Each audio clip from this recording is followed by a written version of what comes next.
چنانچہ نبی علیہ السلام نے ارشاد فرمایا کہ وَاسْتَكْثِرُوا فِيهِ مِنْ 4 خصال، 4 اعمال اس مہینے میں زیادہ کرو.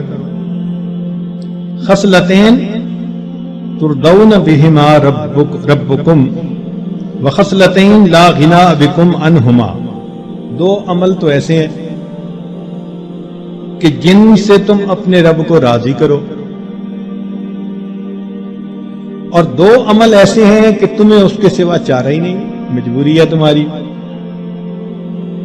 اللہ تعالی ترضون بہما ربکم، وہ 2 باتیں کہ جس کو ذریعے تم اپنے رب کو راضی کرو.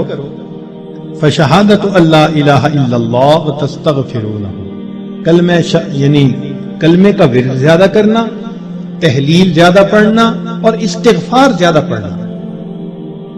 یہ 2 عمل اس مہینے میں خاص طور پر زیادہ کرنے کی ضرورت ہے، چونکہ اللہ کے پیارے حبیب صلی اللہ علیہ وسلم نے ارشاد فرمایا، لہذا اس بات کی اہمیت دل میں اچھی طرح بٹھانی چاہیے.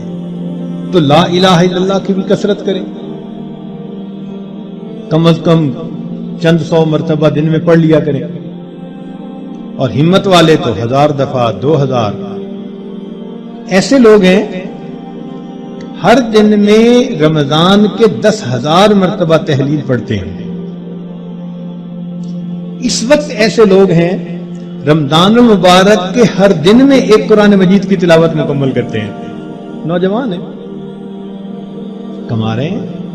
وقت تو ایک جیسا ہے ہمارا بھی اور ان کا بھی، لیکن انہوں نے یہ محسوس کر لیا کہ اس وقت میں ہم نے اللہ کو راضی کر کے ہٹنا ہے. ان کے لیے یہ سارے کام آسان.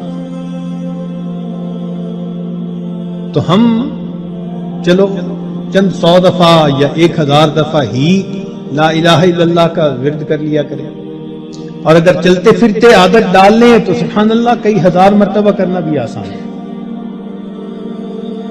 اور ہمارے اکابر سبحان اللہ، وہاں سینکڑوں اور ہزاروں کی بات نہیں ہوتی تھی، اور لاکھوں کی بھی بات نہیں ہوتی تھی، کروڑوں کی بھی بات نہیں ہوتی تھی.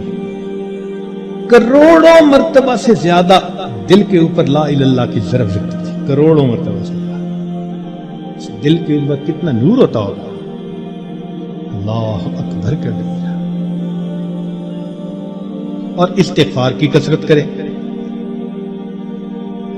اور 2 چیزیں جس کی ہمیں ضرورت ہے، ایک اللہ رب العزت سے جنت مانگیں اور جہنم سے اللہ تعالی سے پناہ مانگیں. اس مہینے میں یہ دعا مانگنی چاہیے، اللہم انی اسألک الجنہ وَأَعُوذُ بِكَ مِنَ النَّارِ، اے اللہ میں جنت کا سوال کرتا ہوں اور جہنم سے اے اللہ میں پناہ مانگتا ہوں.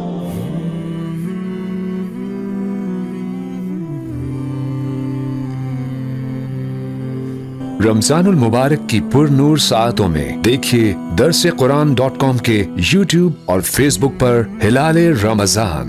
سوشل میڈیا پر سب سے قدیم اور سب سے ریلائبل برانڈ www.درسقرآن.com.